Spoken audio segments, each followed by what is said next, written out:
ជំរាបសួរក៏ដោយសួស្តីអ្នកទាំងអស់គ្នាថ្ងៃនេះដែរខ្ញុំមានរឿងរ៉ាវមួយទៀតហើយដោយរឿងរ៉ាវនេះដែរបានកើតឡើងទៅលើបងប្រុសម្នាក់បានកើតឡើងអំឡុងពេលដែលគាត់កំពុងតែធ្វើដំណើរកម្សាន្តទៅកាន់ខេត្តមួយកន្លែងណាតែខ្ញុំសូមអត់បញ្ចេញខេត្តទេខ្លាចអ្នកទាំងអស់គ្នាស្គាល់ហើយអញ្ចឹងយើងចង់ដឹងថាបងប្រុសម្នាក់ហ្នឹងគាត់បានជួបហេតុការណ៍ខ្លះអញ្ចឹងយើងកុំឲ្យខាតពេលយើងចូលទៅកាន់សាច់រឿងរបស់យើងទាំងអស់គ្ន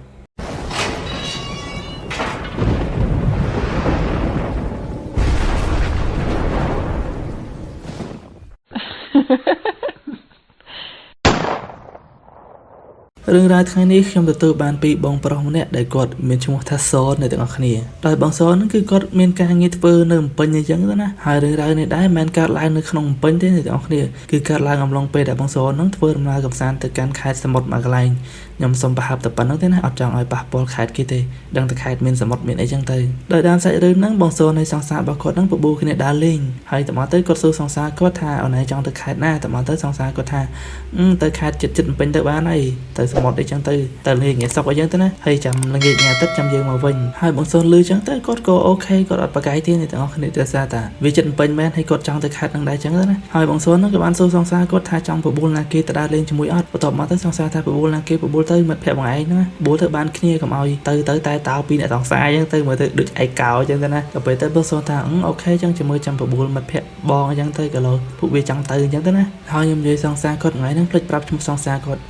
ហ្នឹងគឺឈ្មោះចៃកាអ្នកទាំងអស់គ្នាហើយចៃកាហ្នឹងគឺគាត់អត់សូវមានមិត្តភក្តិស្រីនៅភ្នំពេញទេដោយសារតែគាត់លក្ខណៈចេញពីធ្វើការមកបន្ទប់ចេញពីបន្ទប់ទៅធ្វើការអញ្ចឹងទៅគាត់អត់សូវដើរលេងហោះហើរអញ្ចឹងទេហើយពេលដែរបងសនបបួលមិត្តភក្តិគាត់ហ្នឹងគឺថាមានតែគេទៅអ្នកទាំងអស់គ្នាថាងាត់ឆឹងដល់ពេលបានប្រហែលជាមួយថ្ងៃពីរថ្ងៃអញ្ចឹងទៅបានមានមិត្តភក្តិគាត់ម្នាក់មានឈ្មោះថាសៃអ្នកទាំងអស់គ្នាបងសៃនេះគឺចង់ទៅដែរអញ្ចឹងដល់ពេលបងសៃចង់ទៅបងសនថាទៅបាន3នាក់អញទៅមកទៅបងសៃថាទៅ3នាក់មិនអញទៅមួយសងសាអញ្ចឹង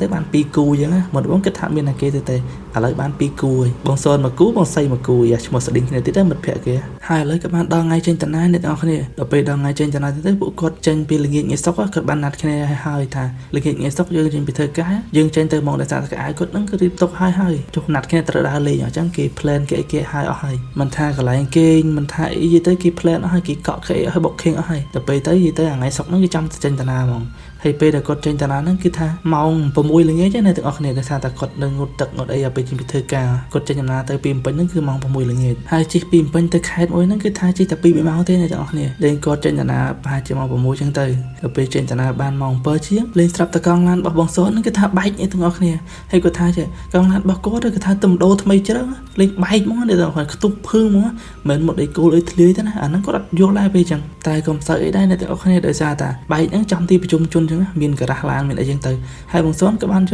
កឡានរបស់គាត់ហ្នឹងទៅដូរស្បកដល់អីចឹងទៅដោយសារតែបែកគេជិះទៅមុខទៀតមិនកើតចឹងមានដូរហ្នឹងហើយដូរស្បកឡានអីទៅហើយបន្តតាណាទៅមុខទៀតចឹងទៅប្រហែលជាម៉ោង9:10អ្នកទាំងអស់គ្នាបានទៅដល់ខេត្តមួយហ្នឹងហើយទៅដល់ខេត្តមួយហ្នឹងចឹងទៅបងសនហើយមិត្តភក្តិគាត់ដែលសង្សារគាត់ហ្នឹងក៏បានទៅរកកន្លែងទស្សនៈដែលគាត់បានកក់ហើយហ្នឹងហើយគាត់ដែលសង្សារគាត់ហ្នឹងក៏បានយកអវ៉ាន់ទៅដាក់ក្នុងបន្ទប់របស់គាត់ទៅហើយមិត្តភក្តិគាត់ឈ្មោះអង្សីហ្នឹងក៏បានយកអវ៉ាន់ទៅដាក់បន្ទប់របស់គាត់ដែរធម្មតាចឹងទៅហើយខ្ញុំសូមបញ្ជាក់កន្លែងហ្នឹងអ្នកទាំងអស់គ្នាគាត់សង្សារគ្នាមែនតែដូចថាសង្សារគ្នាយូរឆ្នាំអីចាស់ទុំសិតដឹងលឺចឹងណាទៅនៅរោងចាំថ្ងៃចូលរោងការចឹងទៅមិនមែនលក្ខសង្សារបែបមួយខែពីរខែអីទៅឈៀលចឹងទេលក្ខណៈគាត់សិតតែចាស់ទុំមិនដឹងលឺហើយបានគាត់គេមួយគ្នាបានចឹងហើយយប់ថ្ងៃទី1ហ្នឹងគឺថាអត់មានអីកើតឡើងទេអ្នកទាំងអស់គ្នាគាត់តែគាត់ចាប់អារម្មណ៍ថាចេះសង្សាររបស់គាត់ចកាហ្នឹងគឺថាត្អូន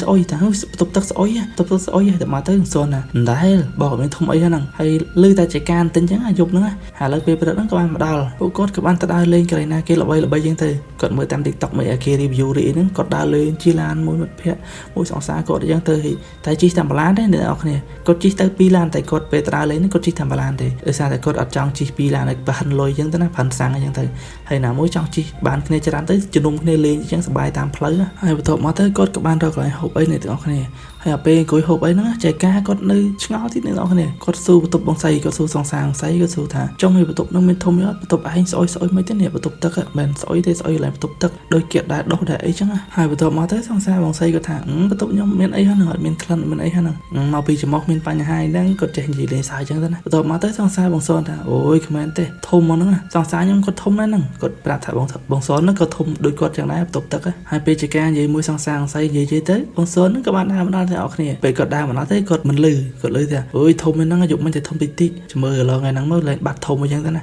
បើថានៅធំទៀតចាំប្រាប់ម្ចាស់ផ្ទះគេគាត់ចង់មានន័យថាបើថានៅធំទៀតចាំប្រាប់ម្ចាស់ផ្ទះស្នាក់គេរកដូរបន្ទប់ឬក៏ឲ្យគេមកសម្អាតអញ្ចឹងហើយអង្ស័យលើគេនិយាយគ្នាគាត់អត់យល់គាត់ថាអីគេវិញលឺធំហ្នឹងតមកទៅអង្សរណាអូបន្ទប់អញហ្នឹងបន្ទប់អញធំស្អីណាក្នុងបន្ទប់ទឹកទៅអង្ស័យថាហើយបន្ទប់អញគេដូចរៀងធំទេតែបើទៅ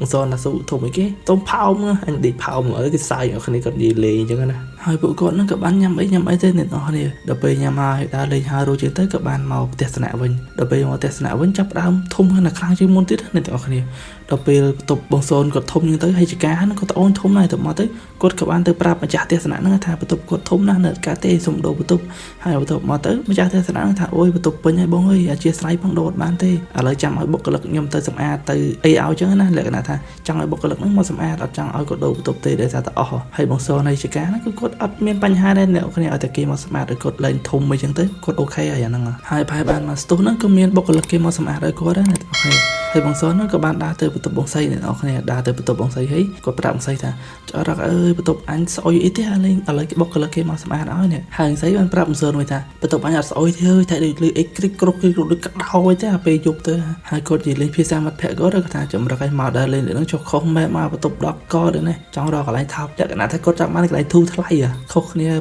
5-6រៀលចឹងយប់ចឹងគាត់យកបន្ទប់ចឹងឯងអ្នកនរគ្នាហើយបងសូនមកនិយាយគ្នានៅបន្ទប់បងសៃបានមកស្ទុះចឹងទៅបុគ្គលិកគេហ្នឹងក៏សម្អាតហើយដែរអ្នកនរគ្នាហើយចកាហ្នឹងក៏បានមកហៅបងសូនថាគេសម្អាតហើយនេះឥឡូវមកមើលធំអត់ហាត់មើលធំអត់ដល់ពេលទៅបងសូនថាធំអីបើគេទៅសម្អាតហ្នឹងគេដាក់សាប៊ូគេដាញ់ទឹកអប់ចោលទៀតហ្នឹងយ៉ាងនេះសង្ស័យអាហ្នឹងគាត់និយាយលេងចឹងហើយបន្ទាប់មកទៅចកាថាហ្នឹងអាណាដឹងគេសម្អាតចឹងឥឡូវបាត់ធំហ្នឹងចាំមើលគេឡយប់តិចធំមួយទៀតហ្នឹងហើយគាត់និយាយគ្នាបានមកស្ទុះចឹងទៅពួកគាត់ហ្នឹងក៏បានចូលក្នុងបន្ទប់ហើយយប់ហ្នឹងគឺគាត់បាននៅបន្ទប់ទេអ្នកទាំងអស់គ្នាដោយសារតែគាត់ទៅញ៉ាំអីទៅខាងក្រៅអញ្ចឹងហើយពេលដែលគាត់ត្រឡប់មកបន្ទប់វិញហ្នឹងអ្នកទាំងអស់គ្នាពេលដែលគាត់ញ៉ាំអីហើយហ្នឹងគឺថាបន្ទប់ស្អុយកាន់តែខ្លាំងជាងមុនទៀតបន្ទប់ហ្នឹងមិនបាត់ធំណាស់នេះគឺថាចង់ស្អុយខ្លាំងជាងមុនទៀតហើយពេលចឹងទៅធ្វើឲ្យបងសូនជាការហ្នឹងចាប់ផ្ដើមដើរទៅប្រាប់ម្ចាស់ផ្ទះស្នាក់ទៀតថាគាត់នៅអត់កើតទេស្អុយខ្លាំងហើយម្ចាស់ផ្ទះស្នាក់ហ្នឹងដូចធ្វើរឿងអាកប្បកិរិយាដូចរឿងប្លែកៗចឹងគាត់ថាមកអីទៅចឹងមកជាមួយខ្ញុំឲ្យគេមកសម្អាតទៀតហើយបន្ទាប់មកទៅបងសូនជាការទៅអូយបងមិនស្មាតទេបងចង់សម្អាតមិនគេវានៅស្អុយដែរអត់ដឹងមកពីអីបងមកពីបន្ទប់ទឹកហ្នឹងមកពីហើបលូហើបអីហ្នឹងมันវាស្អុយខ្លាំងមិនចឹងហើយបន្ទាប់មកទៅម្ចាស់ផ្ទះស្នាក់គេហ្នឹងក៏អត់មានវិធីដែរអ្នកនរគ្នាដូចថាបន្ទប់ហ្នឹងពេញហើយយើងដឹងហើយស្អីទឹកគេត្រូវលេងណាចឹងហើយអត់អាចដូរទៅបន្ទប់ណាទេហើយដល់ពេលអញ្ចឹងទៅបងសូនហ្នឹងគាត់បានសុំម្ចាស់ផ្ទះគេថាចេះឥឡូវខ្ញុំសុំដេកមួយបន្ទប់មិត្តភក្តិខ្ញុំបានអត់ដោយសារតែបន្ទប់ហ្នឹងខ្ញុំដេកអត់កើតទេឥឡូវបងឯងសាកចូលមើលបើដេកកើតឡើងស្អុយខ្លាំងមកហើយបន្ទាប់មកទៅម្ចាស់ផ្ទះស្នាក់គេហ្នឹងក៏ដឹងដែរម្ចាស់ផ្ទះស្នាក់គេហ្នឹងក៏បានព្រមមួយបងសូនហ្នឹងទៅថាអូខេឥឡូវដេកមួយបន្ទប់មិត្តភក្តិមកឯងចឹងក៏បានចឹងចាំខ្ញុំកាត់លុយអីផែលុយអីចឹងដោយសារតែបន្ទប់មានបញ្ហាហើយបងស្រីមិត្តភក្តិអង្សរហ្នឹងគឺគាត់មានបញ្ហាដែរអ្នកទាំងអស់គ្នាដោយសារតែបន្ទប់មិត្តភក្តិរបស់គាត់ហ្នឹងគឺថាស្អុយដេកកាត់ចឹងគាត់យល់ដែរចង់ឲ្យមិត្តភក្តិដេកកន្លែងល្អចឹងទៅហើយស្រីហ្នឹងក៏ដេកលើក្រែនទាំងអស់គ្នាហើយបងសនហើយបងស្រីដេកលើអត់ការ៉ូចឹងទៅណាអាហ្នឹងដូចគេប្រួលគ្នាទៅកពតណាអាណៃទៅកពតឲ្យបងពីអ្នកទៅបងអត់ធ្វើអីទេអាណៃដេកលើក្រែនទៅបងដេកលើអត់ការ៉ូដូចគេផុស Facebook អាហ្នឹងដូចលក្ខណៈចឹងតែនេះគាត់ពីគូអ្នកទាំងអស់គ្នាមិត្តភក្តិគាត់ទាំងអស់ចឹងហើយពេលយប់ហ្នឹងអ្នកទាំងអស់គ្នាបន្ទប់បងសូនហើយបន្ទប់បងស្រីមកនៅជាប់គ្នាលេងបន្ទប់បងសូនរើបានចេញហ្នឹងដល់ពេលយប់ឡើងលឺគ្រុកលឺដូចណាគេនៅក្នុងហ្នឹងចឹងដូចលឺរបៀបវ៉ាន់លឺអីចឹងទៅហើយមកផ្លិតដូចស្លេងងុតទឹកលឺអីចឹងដោយសារតែបន្ទប់គាត់ជាប់គ្នាពេលចឹងទៅគាត់មិនលឺដល់ពេលលឺចឹងទៅបងសូនទៅចុំណាគេចូលធ្វើអីបន្ទប់អញណាអីវ៉ាន់នៅឡើងមកកណោហងគាត់ខ្លាចបាត់អីវ៉ាន់ខ្លាចមានចោលមានអីចូលលូចហើយពេលខ្ញុំថាគាត់រើវ៉ាន់មកបន្ទប់បងស្រីណាគាត់មិនរើវ៉ាន់ទាំងអស់មកទេអ្នកទាំងអស់គ្នាគាត់រើតែវ៉ាន់ណាចាំបាច់អីចឹងណាហើយក្អាវអីស្អីចឹងទៅគាត់ຕົកនៅក្នុងនឹងច្រើនចឹងដល់ពេលចឹងទៅគាត់ខ្លាចបាត់ដល់ពេលគាត់ខ្លាចបាត់ចឹងទៅគាត់ឡើងមកមើលអ្នកបងស្រីមកគាត់ឲ្យហ៊ានឲ្យស្រីមកទេដូចខ្លាចចោលខ្លាចអីចឹងគាត់ឡើងមកមើលទៅស្ងាត់ឈឹងមានអីទេអ្នកទាំងអស់គ្នាហើយមុនដំបូងគាត់ឲ្យហ៊ានបើកទ្វារទេអ្នកទាំងអស់គ្នាគាត់លក់មើលតាមប្អូនសិនដល់ពេលមើលតាមប្អូនចឹងទៅអត់មានឃើញអីទេដល់ពេលបើកទ្វារមើលទៅគាត់មានឃើញអីដែរបន្ទប់ដូចធម្មតាអញ្ចឹងឬតែសលេងគាត់ចង់ឆ្ងល់ណាពេលហ្នឹងហើយតមកទៅគាត់ក៏បានដើរទៅបន្ទប់គេងរបស់បងស្រីវិញអញ្ចឹងទៅដោយសារតែអត់ឃើញអីហើយពេលដើរបន្ទប់បងស្រីផាជាបាន1ម៉ោង2ម៉ោងគាត់ថាអ្នកនរគ្នាលឺទៀតអ្នកនរគ្នាលឺម្ដងលឺដូចណាគេនិយាយគ្នានៅបន្ទប់ហ្នឹងអញ្ចឹងដូចមានក្មេងហើយមានមនុស្សស្រីអញ្ចឹងនិយាយគ្នាអញ្ចឹងទៅហើយពេលបងស្រីហើយបងសូនគាត់លឺអញ្ចឹងអ្នកនរគ្នាគាត់ងើបទៅមើលទៀតគាត់ដោះចិត្តថាយីណាគេមកចូលបន្ទប់ហ្នឹងអីហ្នឹងទៀតគាត់គិតក្នុងចិត្តអញ្ចឹងណាដល់ពេលទៅគាត់ចាប់ផ្ដើមដើរលបមើលពីអ្នកគ្នាគាត់ហ្នឹងដល់ពេលដើរទៅដល់ទៅលេងគាត់អត់ឃើញអីទេអ្នកនរគ្នាតែគាត់ចាប់អារម្មណ៍ថាចេះពេលមុនគាត់ចេញមកហ្នឹងគាត់បិទភ្លើងបន្ទប់ទឹកហើយតែលើកហ្នឹងឃើញបើកភ្លើងបន្ទប់ទឹក ដល់ពេលឃើញបាក់ភ្លើងបន្ទប់ទឹកហើយគាត់មិនសម្លឹងមើលបន្ទប់ទឹកនេះទាំងអស់គ្នាដល់ពេលគាត់សម្លឹងហើយគាត់ឃើញមានម្នាក់ស្រីពងងូទឹកឲ្យកូនតែដល់ពេលគាត់មើលទៅលេចម្នាក់ស្រីហ្នឹងអត់មានជើងទេអ្នកទាំងអស់គ្នាហើយមួយកូនគាត់ហ្នឹងដល់ពេលចង់គូធ្វើឲ្យបងសនហើយបងសៃហ្នឹងគាត់ថាបាសជើងថយក្រោយហ្មងពីរនាក់ហ្នឹងអ្នកទាំងអស់គ្នាថាគាត់ភ្ញាក់ពីទៅពីរនាក់ហ្មងមិនតែម្នាក់ឯងទេពេលឃើញហ្នឹងដល់ពេលគាត់ឃើញចឹងគាត់អត់ហ៊ានស្រែកហ៊ានអីទេអ្នកទាំងអស់គ្នាគាត់រត់មកបន្ទប់វិញគាត់ចាប់ផ្ដើមស្ងំមកហ៊ានមកទេហើយគាត់និយាយគ្នាខ្សឹបចេះជ័យមិនឃើញអីអញអត់មិញឃើញដូចគ្នាតែមកទៅគាត់ចាប់ផ្ដើមខ្លាចចុះឡើងដេកលុកទាំងស្មានហើយគាត់អត់ដឹងទេអ្នកទាំងអស់គ្នាដល់ពេលភ្ញាក់ព្រមឡើងទៅសង្សារគាត់អ្នកដាស់ទាំងពីរនាក់ហ្នឹងមិនងើបមកខ្លួនឯងទេគឺថាសង្សារគាត់អ្នកដាស់ចេះការមិនដាស់ចឹងទៅដាស់ចឹងហើយថាមិនក៏ដូចស្ពឹកអីមែននៅសល់ដើរលេងថ្ងៃហ្នឹងទៀតលេងគេទៅផ្ទះវិញហ្នឹងគាត់ចង់ថាដើរលេងហើយពេលល្ងាចចាំចេញទៅផ្ទះដល់ពេលចឹងទៅបងសនហើយបងសៃថាអូយដើរកាត់ទេអាហ្នឹងអូយខ្លាចហើយរៀងហើយអត់កើតទេចង់រស់សក់នេះគាត់និយាយចឹងគាត់និយាយបែបដិតចឹងហើយសង្សារគាត់ទាំងពីរហ្នឹងក៏បានស៊ូនៅទាំងអស់គ្នាថាចង់រស់សក់អីគេបើយប់មិនដេកមិនបានធ្វើអីហ្នឹងហើយរស់សក់តាណាវិញទៅមកទៅបងសនហើយបងសៃថាអូយអាបន្ទប់យើងនឹងអូនអូយសណាំងអត់បានដេកបើដេកអីចប់មកយប់មិញហើយពេលជាការលឺចឹងទៅជាការមិនសូវថាហីអត់បានដេកចប់អីគេវិញយប់មិញបាត់ដឹងគ្នាដឹងហើយហ្នឹងទៅមកទៅបងសនហើយបងសៃហ្នឹងរៀបរាប់សាច់រឿងមកថាយប់មិញឃើញម្នាក់ស្រីណាពងងូតទឹកឬឲ្យកូននៅក្នុងបន្ទប់ទឹកហ្នឹងហើយពេលជាការលឺចឹងទៅថាមួយឯងស្វាងប្តីហ្នឹងទៅមកទៅគាត់ប្រកែកមកថាមិនដែរអាណាស្វាងគ្នាម្ដងពីរនាក់ទេស្វាងទាំងពីរនាក់វាមិនដែរទៅមកទៅគាត់ចាប់ផ្ដើមអូមែនហ្នឹងដោយសារតែតាំងពីមកគឺថាស្អុយអីតាពីបន្ទប់ទឹកមកអត់មានស្អុយកន្លែងណាទេស្អុយតែក្នុងបន្ទប់ទឹកហ្នឹងមកហើយមកទៅអាបន្ទប់ហ្នឹងរៀងចាស់ទៀតដោយសារតែកន្លែងហ្នឹងបន្ទប់គេរៀងតិចចឹងដល់ពេលពេញទៅសង្ស័យគេចេះដាក់ឲ្យគាត់អីចឹងណាដល់ពេលពួកគាត់ដឹងរឿងចឹងហើយគាត់អត់បានទៅថាឲ្យម្ចាស់បន្ទប់ម្ចាស់ផ្ទះអីគេទេណាគាត់ថាចាំមើលចាំសួរអ្នកជិតខាងអាហ្នឹងរឿងហ្នឹងតែប៉ុណ្្នឹងគាត់ទៅពេលគាត់ចង់ដឹងរឿងខ្លាំងពេកហើយមិនមែនថាខ្មោចឡងយប់មិញហ្នឹងគាត់ទៅឈប់ដើរលេងណាទាំងអស់គ្នាមកហ្នឹងគាត់ទៅដើរលេងទៀតដោយសារគាត់ខ្លាចសង្សារគាត់ជាងខ្លាចខ្មោចពេលនេះគាត់ទៅដើរលេងធម្មតាទៀតដើរលេងទោះតែម៉ោង2 តមកពីបានគាត់មកបន្ទប់រៀបក្អាយរៀបអីចាប់ផ្ដើមទៅពេញវិញណាតែមុនទៅពេញហ្នឹងគាត់ចាប់ផ្ដើមស៊ើបអង្កេតមើលដូច FBI អញ្ចឹងស៊ើបស៊ូអ្នកចិត្តខាងស្អុយអញ្ចឹងទៅមើលថាកន្លែងណាមានលក់ទឹកមានលក់បាយហ្នឹងចាប់ផ្ដើមចូលទៅហូបហើយចាប់ផ្ដើមស៊ូគេហ្មងជំរិតស៊ូគេហ្មងគាត់ឃើញកន្លែងលក់បាយមួយអ្នកនរគ្នាហើយកន្លែងហ្នឹងស្ងាត់ណាដោយសារតែពេលល្ងាចអញ្ចឹងអត់ទៅមានគេហូបដល់ពេលពួកគាត់ចូលទៅហូបអញ្ចឹងទៅបងសនហ្នឹងក៏បានស៊ូលេងនិយាយលេងអញ្ចឹងអ៊ីនៅចិត្តហ្នឹងមានធ្លាប់មានអីកាត់ឡើងខ្លះនៅហ្នឹងមានដែរអីមានពណ៌មានអីណាអីខ្លះហើយអ៊ីហ្នឹងយើងដឹងហើយអ្នកលក់អ្នកអីគេមិនសូវប្រហែលមិនសូវបង្ហាញទេអារឿងអញ្ចឹងដល់ពេលទៅគាត់ថាអើយណាមានអីអូនឡើយហ្នឹងសបាយគេមកលេងសបាយទៅរហូតហ្នឹងម្ដុំហ្នឹងដល់ពេលអ៊ីហ្នឹងនិយាយថាសបាយអញ្ចឹងទៅលេងបងសនគាត់ថាសបាយខ្ញុំខ្មោចលោនឹងមិញតែមកទៅអ៊ីនឹងថាអានេះខ្មោចឡងនៅកន្លែងណាវិញប្រាប់អ៊ីមើលអ៊ីចង់ដឹងដែរនេះមកហ្នឹងអ៊ីដែរលឺណាគេថាខ្មោចឡងសោះទៅលឺណៃមួយហ្នឹងលេងមកសូនងលើចឹងគាត់និយាយមកថានោះទស្សនៈនោះអ៊ីយប់មិញខ្ញុំមកជួបផ្ទាល់ផងពីអ្នកមិត្តភក្តិលេងពងងូតទឹកឲ្យកូនមកដល់ពេលអ៊ីនឹងគាត់លើចឹងទៅគាត់រឹងស្ងាត់ដែរអ្នកទាំងអស់គ្នាដូចមានអារម្មណ៍ថាដូចគាត់ដឹងរឿងនឹងដែរចឹងទៅមកទៅអ៊ីនឹងថាអានេះឃើញមែនអី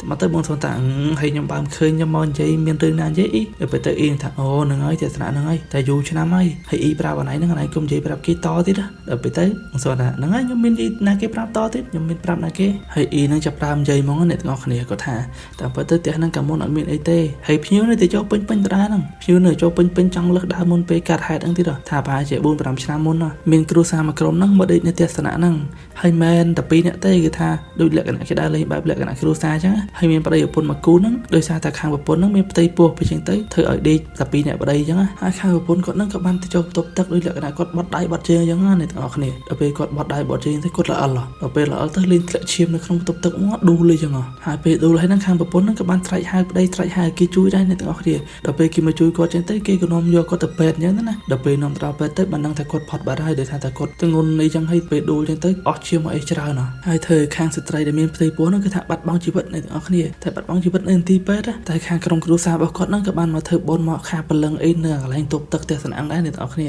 ាហើយម្ចាស់ទស្សនៈគេហ្នឹងក៏អត់ខត់អត់ហាមអីដែរម្ចាស់ទស្សនៈគេហ្នឹងក៏ធ្វើបុណ្យក៏ហៅអាចារ្យមកហើយខាងសពស្ត្រីដែលមានផ្ទៃពោះហ្នឹងក៏បានយកអាចារ្យយកអីមកដែរអ្នកទាំងអស់គ្នាតែគឺថាអត់ទៅមកតែស្ត្រីហ្នឹងអត់ដែរឡងណាគេទេបន្ទប់ហ្នឹងគឺថាគេបិទចោលចឹងដោយសារតែអាទិត្យហ្នឹងមនុស្សច្រើនអញ្ចឹងទៅគេសាក់ដាក់ឲ្យបងសូននៅមកក្តារចឹងថាបើស្ត្រីនឹងទៅបាត់ហើយគេបើកវិញចឹងបើថាស្ត្រីនឹងនៅទៀតគេបិទវិញចឹងធម្មតាគេយកបងសូនមកសាកល្បងចឹងអានេះបើតាមខ្ញុំគិតហើយពេលដែរបងសូនលើអ៊ំស្រីម្ដងនិយាយចឹងទៅគេថាអូហ្នឹងហើយយប់មិញខ្ញុំជួបថាគេដូចមានលោកមានអីខ្ញុំហ្នឹងគាត់ថាខ្ញុំភ្ញាក់ខ្លួនឯងចឹងដោយសារតែនេះគេទលាប់អញ្ចឹងណាតែមើលជាងសាកស្វែងមើលទៅចេះអាពេលដែលគាត់ស្លាប់ហ្នឹងគឺថាពោះធំដល់ពេលឥឡូវគាត់មានកូនអីចឹងមានន័យថាចឹងកូនគាត់ធំអញ្ចឹងណាទាំងអស់គ្នាហើយដល់ពេលបងសូនគាត់និយាយទៅកាន់អ៊ំស្រីនឹងវិញចឹងទៅអ៊ំស្រីថាអូនតន់ទៅទៀតគ្នាអូយនឹងការបានទៅ តែចាប់ជាតិទេអាណិតគ្នាណាហើយមិនថាអ៊ំស្រីនឹងអាណិតទេអ្នកនរគ្នាសម្បីតែយើងនឹងស្ដាប់នឹងក៏អាណិតដែរបងសនៃវណ្ណមិត្តភក្តិបងសបងស្រីជាការវណ្ណទៅពេលលើអ៊ំស្រីមកនឹងនិយាយចឹងហើយដល់ពេលលើបងសនិយាយចឹងហើយគឺថាអាណិតម្នាក់ស្រីនឹងវិញមិនខ្លាចណាហើយបន្ទាប់មកទៅអ៊ំស្រីនឹងក៏បានប្រាប់បងសថាចេះអើយណៃពេលទៅវិញរមើចូលវត្តចូលអីណាធ្វើបុណ្យឲ្យគ្នាទៅស្រោចទឹករៃអីគ្នាតិចទៅជ្រោចទឹកអីទៅ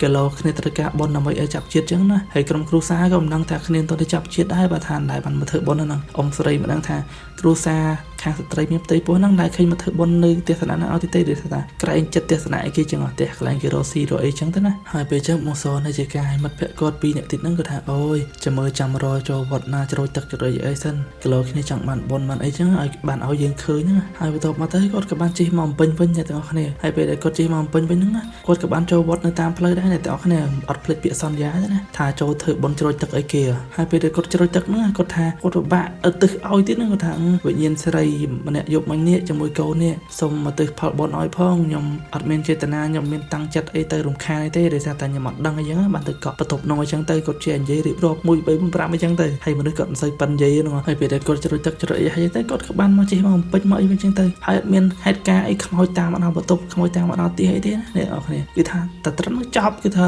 យកហ្មងថារឿងហ្នឹងអត់មានថាម្នាក់ស្រីហ្នឹងមកបញ្យល់សពជាមួយកូនអីអរគុណអីគឺថាគាត់អត់ឃើញមកគាត់តែត្រឹមហ្នឹងគឺថាឡើងឃើញលែងពាក់ព័ន្ធជាមួយគ្នាហ្មងហើយសាច់រឿងរបស់យើងហ្នឹងគឺមានតែប៉ុណ្្នឹងទេអ្នកនរគ្នាឥឡូវយើងមកសង្ខេបសាច់រឿងទាំងអស់គ្នាដោយដើមសាច់រឿងហ្នឹងមានសង្សារមកគូគាត់ចង់ទៅដើរលេងអញ្ចឹងទៅណាហើយពួកគាត់ហ្នឹងក៏បានប្របួរមិត្តភក្តិប្របួរអីទៅដែរដើម្បីឲ្យបានគ្នាអញ្ចឹងហើយដល់ពេលទៅដល់តាមផ្លូវទៅក៏បែកកង់ឡានបែកអីដែរដល់ពេលទៅដល់អទស្សនៈហ្នឹងគឺថាខ្មោចលោកបែបអីទៀតដល់កយហើយខ្មោចហ្នឹងគេមិនមែនលក្ខណៈបែបឡងទេអ្នកទាំងអស់គ្នាដូចថាអាហ្នឹងជាសកម្មភាពប្រចាំថ្ងៃឬក៏ទម្លាប់របស់ខ្មោចអីទេណាទម្លាប់របស់វិញ្ញាណអ្នកស្រីហ្នឹងខ្ញុំច្រឡំហៅខ្មោចសំទោសផងក្រោះស្ដាប់ពេកមើលទៅអាណិតគ្នាអញ្ចឹងណាគ្នាស្លាប់គ្នាអីទាំងពោះធំពោះអីអញ្ចឹងទៅហើយពេលគាត់ជួបវិញ្ញាណអញ្ចឹងហើយពេលដែលគាត់រៀបមកផ្ទះវិញគាត់ក៏បានស៊ើបអីពណ៌មានទៅបានគាត់បានពណ៌មានម្នាក់ស្រីហ្នឹងហើយយកចែកម្លែកមកកាន់ឲ្យខ្ញុំអញ្ចឹងហើយខ្ញុំនិយាយប្រាប់ឲ្យអ្នកទាំងអស់គ្នាស្ដាប់អញ្ចឹងទៅហើយអញ្ចឹងសាច់រឿងរបស់យើងមិនតែប៉ុណ្្នឹងទេអ្នកទាំងអស់គ្នាហើយអ្នកទាំងអស់គ្នាគិតមិនដែរសម្រាប់ការដើរលេងរបស់ពួកគាត់ហ្នឹងគឺបើតាមខ្ញុំគិតទេថាជួចតស្អិតទ្រូងមកមានទាំងបែកកង់ឡានមានទាំងអីណាខ្មោចលោះអីទៀតអូយដល់កហើយហ្នឹងហើយអ្នកទាំងអស់គ្នាក៏នឹងខ្ញុំមានតែប៉ុណ្្នឹងទេដោយសារតែលើរឿងស្អកកដែរនិយាយរឿងយូរដែរអញ្ចឹងហើយខ្ញុំសង្ឃឹមថាអ្នកទាំងអស់គ្នានឹងស្រឡាញ់ចូលចិត្តហើយនៅតែគ្រប់ត្រអញ្ចឹងទៅអញ្ចឹងថ្ងៃហ្នឹងមានតែប៉ុណ្្នឹងទេអរគុណច្រើនបាយបាយអ្នកទាំងអស់គ្នាចាំជួបគ្នានៅវីដេអូក្រោយៗទៀតបាយបាយ